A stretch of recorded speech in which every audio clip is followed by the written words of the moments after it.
কলকাতা বিমানবন্দরে গুলি সহ গ্রেফতার করা হলো এক তৃণমূল কাউন্সিলরকে।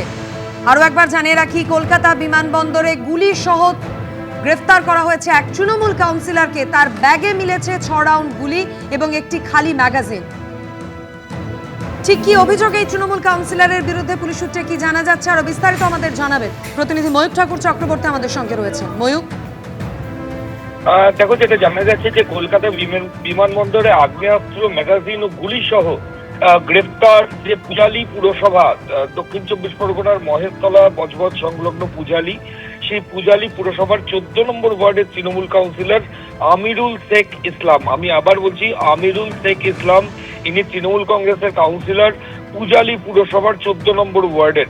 এই বিমানবন্দরে যখন ইনি যাচ্ছিলেন ইন্ডিগোর ফ্লাইট ধরার জন্য, তো ও ব্যাগ স্ক্যানিং এর সময় দেখা যায় যে একটা খালি ম্যাগাজিন ও 7.65 mm এর এবং 6 রাউন্ড তাজা গুলি তার কাছ থেকে উদ্ধার হয়। তিনি কোথায় যাচ্ছিলেন সেগুলো স্পষ্ট নয়, তবে তার কাছ থেকে ইন্ডিগোর বোর্ডিং পাসও পাওয়া যায়। এরপর সিআইএসএফ এর তরফ থেকে তাকে জিজ্ঞাসাবাদ শুরু করা হয়। জিজ্ঞাসাবাদে ওই কাউন্সিলর দাবি করেন যে তার কাছে বৈধ লাইসেন্স রয়েছে, এই যে অস্ত্র তিনি ক্যারি করছেন তার জন্য তিনি লাইসেন্স নিয়েছেন। সেই কারণে তাকে এরপরই সিআইএসএফ তাকে প্রয়োজনীয় যে নথি, তার কাছে কি লাইসেন্স রয়েছে বা এই ডকুমেন্ট রয়েছে, এই নিয়ে তিনি ফ্লাইটে ট্রাভেল করছেন, প্রয়োজনীয় নথি সেগুলো জমা দেওয়ার জন্য বলা হয়। কিন্তু এই পূজালি পুরসভার 14 নম্বর ওয়ার্ডের তৃণমূল কাউন্সিলর তিনি কোনো বৈধ নথি জমা দিতে পারেননি।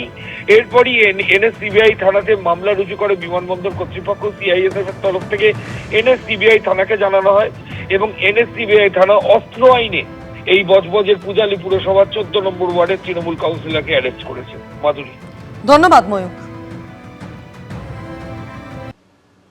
আমরা তো হারিনি, হারলে পদত্যাগ করতাম।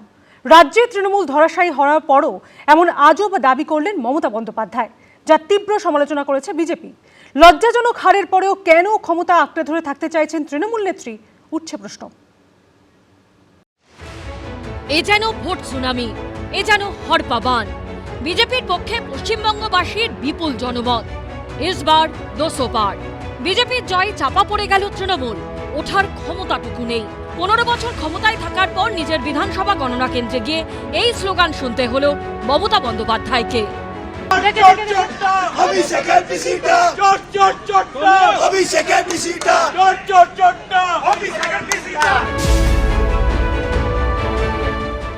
দু 2011 সালে এভাবেই মানুষের উচ্ছ্বাস আবেগে ভেসে ক্ষমতায় এসেছিলেন মমতা বন্দ্যোপাধ্যায়। আর 2026 সালে এভাবে চলে যেতে হলো সেই তাকে।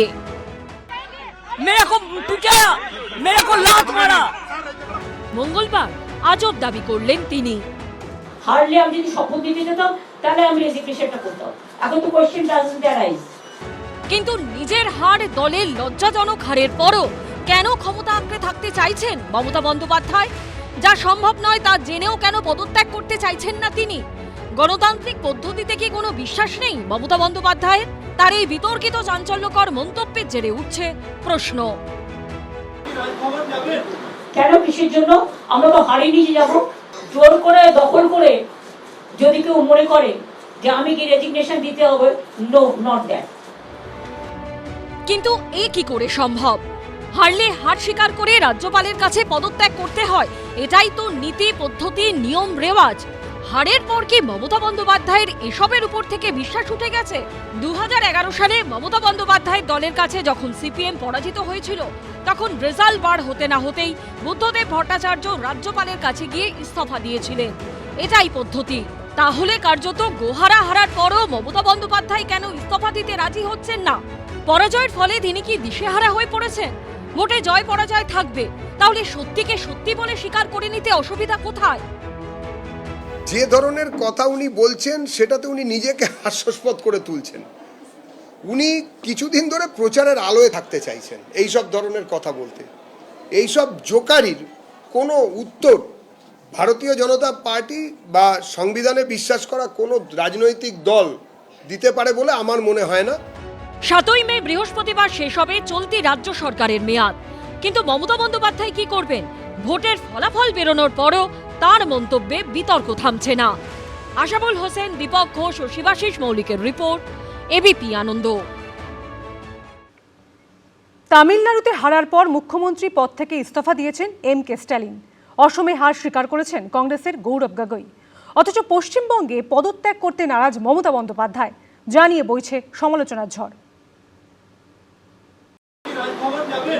কেন, কিসের জন্য? আমরা তো হারিয়ে যে যাবো। হারলে আমি যদি শপথ দিতে যেতাম তাহলে আমি রেজিগনেশনটা করতাম। ভোটে হেরে ধরাশায়ী হয়েছে তৃণমূল। মমতা বন্দ্যোপাধ্যায় নিজেও হেরেছেন, অথচ তারপরও মুখ্যমন্ত্রীর পদ থেকে ইস্তফা দেবেন না তিনি। এই মন্তব্য নিয়েই এখন রাজ্য রাজনীতিতে বিতর্ক। সোমবার তামিলনাড়ুতে শাসক ডিএমকে হেরেছে। সেদিনই রাজ্যপালের কাছে গিয়ে পদত্যাগপত্র জমা দিয়েছেন মুখ্যমন্ত্রী এম.কে. স্ট্যালিন। এটাই নিয়ম, সবাই এটাই করে, যুগ যুগ ধরে এটাই হয়ে আসছে। মমতা বন্দ্যোপাধ্যায়ের বন্ধুদের মধ্যে ডিএমকেও পড়ে। তাহলে পরাজয় স্বীকার করে স্ট্যালিন যেটা করতে পারে সেটা মমতা বন্দ্যোপাধ্যায় কেন করতে পারেন না, উঠছে প্রশ্ন। সংবিধানের 164 নম্বর ধারা বলছে যে chief minister and other ministers shall hold the office during the pleasure of the governor. কাজে এই সমস্ত ঘটনামালাকে সাজিয়ে রাজ্যপালের এই অধিকার থেকে যায় যে এই বিদায়ী মন্ত্রিসভাকে ভেঙে দিয়ে আইদার ওই মুখ্যমন্ত্রীকে পুনর্নিয়োগ করা এই কয়েকদিনের জন্য কেয়ারটেকার গভর্নমেন্ট হিসাবে, অথবা দায়িত্বটা নিজে নিয়ে চালিয়ে নিয়ে শপথ গ্রহণের পরে নবনির্বাচিত যে সরকার এলো তার হাতে দায়িত্বভার তুলে দেওয়া। মমতা কি মনে করেছেন যে উনি এরকম বাচ্চা মেয়েদের মতন যে তারা খেলায় হেরে গেলে বলে আর খেলবো না, বা লুডো খেলতে গেলে লুডোর বোর্ড উল্টে দেয়, এরকম করলে পরেই উনি মুখ্যমন্ত্রী থেকে যাবেন? 8 তারিখে তো এমনি ওর বিধানসভার মেয়াদ শেষ হয়ে যাচ্ছে। এটা কি উনি জানেন না? উনি জানেন। আমার মনে হয় উনি ঠিক প্রকৃতিস্থ নেই। আইন বিশেষজ্ঞরা বলছেন, সংবিধানের 172 নম্বর অনুচ্ছেদ অনুযায়ী বিধানসভার মেয়াদ 6ই মে শেষ হবে। 5 বছরের মেয়াদ শেষ হলে বর্তমান বিধানসভা ভঙ্গ হবে। বিধানসভার সদস্যরা আর বিধানসভার সদস্য থাকবেন না। যেহেতু রাজ্যপালকে পরামর্শ দেওয়ার জন্য সবসময় একটি মন্ত্রিসভা থাকে, নতুন মন্ত্রীরা শপথ না নেওয়া অবধি সেই মন্ত্রিসভায় কাজ চালাতে পারে। আগের মন্ত্রিসভা তদারকি সরকার হিসেবে থাকবে। বিদায়ী মন্ত্রী যদি পদত্যাগ করতে অস্বীকারও করে, তাহলেও নতুন সরকার শপথ নেবার পর তার আর কোনো অস্তিত্ব থাকে না। মন্ত্রী হিসেবে নিয়োগের জন্য শপথ গ্রহণ আবশ্যিক। অসমে কংগ্রেস হেরেছে, তারা নির্বাচন কমিশনের কড়া সমালোচনা করছে, কিন্তু জেতার দাবি তো করছে না। कल 4 तारीख को असम विधानसभा निर्वाचन के नतीजे हम सब ने देखे। मैं सबसे पहले भाजपा दल और उनके नेतृत्व को शुभकामनाएं देता हूं। कांग्रेस पार्टी ने पूरी तरीके से इस नतीजे को स्वीकार किया है। हमारी जितनी सीट विधानसभा में आनी चाहिए वो आई नहीं है, लेकिन इसके पश्चात भी हम विधानसभा के बाहर हम संविधान के बचाव में, लोकतंत्र को के बचाव में, आम नागरिक के हित में हम अपना कर्तव्य पालन करेंगे।